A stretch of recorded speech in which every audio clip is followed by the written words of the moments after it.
नमस्कार. जनतेचा आवाज 24/7 न्यूजमध्ये आपले स्वागत आहे. पाहुयात सविस्तर बातमी.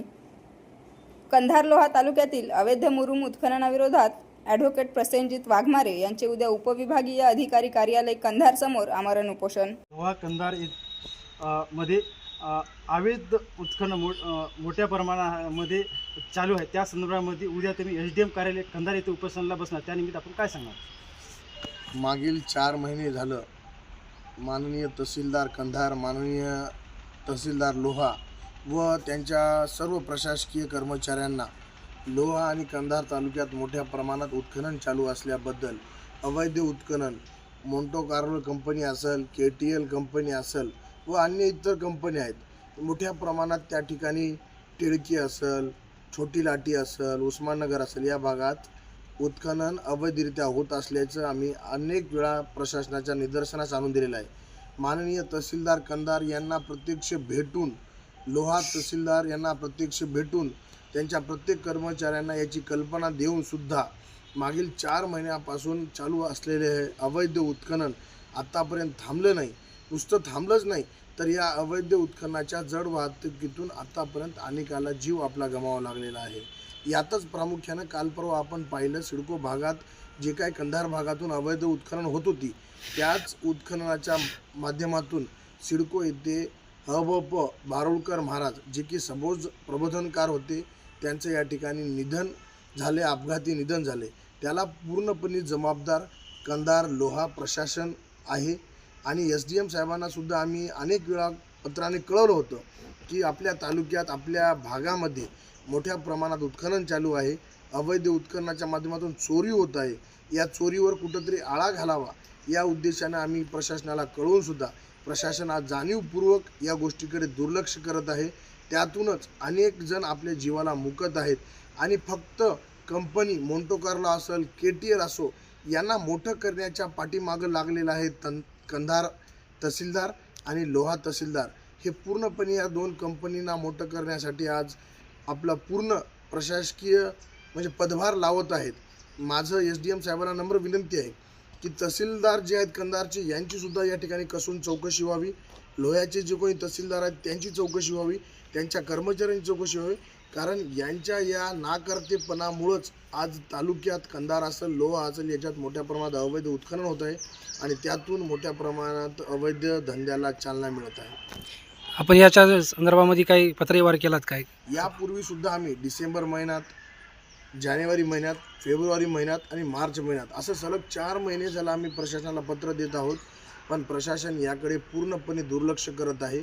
याच्यात मंडळ अधिकारी असतील, तलाठी असतील, तहसीलदार असतील आणि SDM साहेब असतील, यांना आम्ही वेळोवेळी कळवलेलं आहे. पण कुठंतरी या कंपनीला फायद्यात आणण्यासाठी, कंपनीच्या फायद्यासाठी प्रशासन आज पूर्णपणे आपले नियम धाब्यावर बसवून या कंपनीला आपला तालुका विकण्याच्या तयारीत आहेत. प्रशासनाचा काय इशारा असेल आपण उपोषणाला बसता उद्या? मी उद्या सकाळी 11 वाजता कंधार तहसील SDM कार्यालयासमोर या ठिकाणी आमरण उपोषण करणार आहे. त्याची कल्पना मी माननीय SDM साहेबांना 20 तारखेलाच दिली होती की आपण याच्यावर कठोरातली कठोर कार्यवाही करावी. अन्यथा आम्ही महाराष्ट्राचे मुख्य अप्पर सचिव खनिकर्म यांनासुद्धा या संदर्भात कळवलेलं आहे, विभागीय आयुक्त साहेबांनासुद्धा कळवलेलं आहे आणि याच्यातले जिल्हाधिकारी जे की नांदेडचे प्रमुख आहेत त्यांनासुद्धा याच्यात कळवलेलं आहे.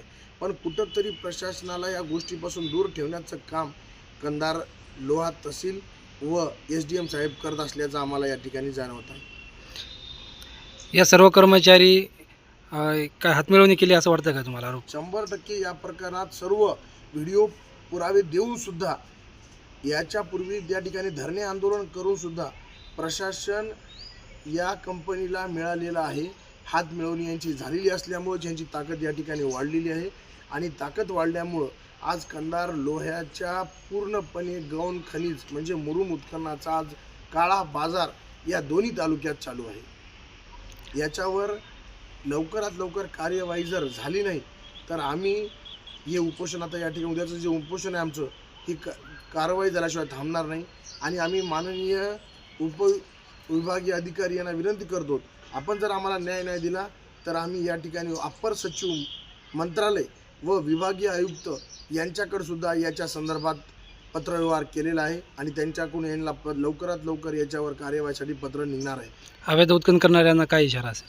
अवैध उत्खनन करणाऱ्यांना माझा या ठिकाणी विनंती तर राहणार नाही, पण त्यांना मी आवाहन करणार आहे की आपलं हे जे चोरून या ठिकाणी जिल्ह्यातल्या मुरुम उत्खनाचा जे काही काळा बाजार चालवला आहे हा लवकरात लवकर आपण थांबवला पाहिजे. आणि शासनाकडून आपण जेवढी रॉयल्टी भरता किंवा जेवढं आपण या ठिकाणी बराचसं उत्खनाची परवानगी घेता तेवढीच उत्खनाची आपण उत्खनन करावं. त्याच्या व्यतिरिक्त जर आपण उत्खनन करत असाल तर हे कुठेतरी चोरी आहे आणि हे शासनाची फसवणूक आहे.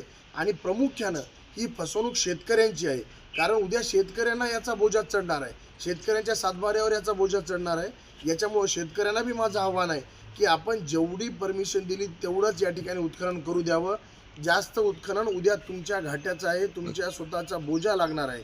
त्यामुळे शेतकऱ्यांना सुद्धा आवाहन करतो की जेव्हा तुम्ही एखादी जमीन आपली उत्खनासाठी देता तेव्हा त्यामुळे आपण त्या जमिनीच्या उत्खननाचा स्तर किंवा त्याच्यात किती उत्खनन झाले याची आपण पूर्णपणे पाहणी करावी.